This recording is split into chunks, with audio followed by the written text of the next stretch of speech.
বানিয়ে ফেলতো, যারা পরিমাণ তারা টের পেত না। নবী আমার এমন সুন্দর ছিল।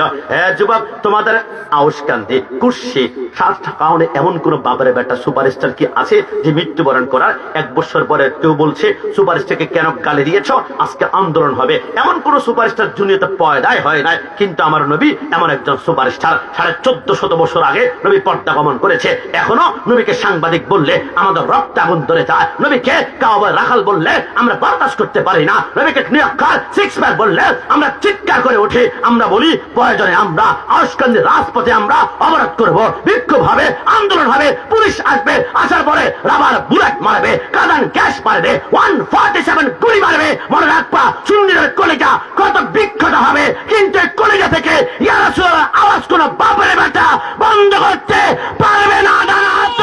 কিনা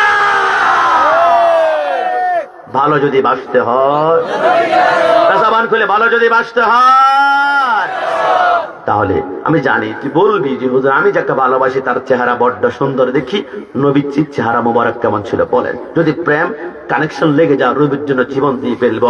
মাসে সিদ্দিককে প্রশ্ন করেছিল, নবী আপনি সুন্দর নাকি ইউসুফ নবী সুন্দর? আপনি কি মনে করেছেন? নবী আমার বলবে আমি সুন্দর? আরে না, 63 বছর জিন্দিগিতে কোনোদিন নবী আমি আমি আমি বলে নাই। কারণ আমির ভিতরে আমিত্ব আছে, আমির ভিতরে অহংকার আছে।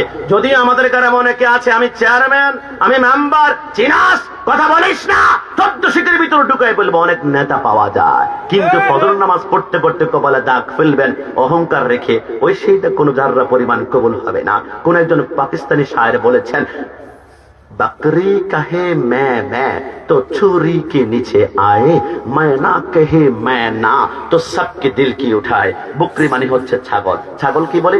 मैं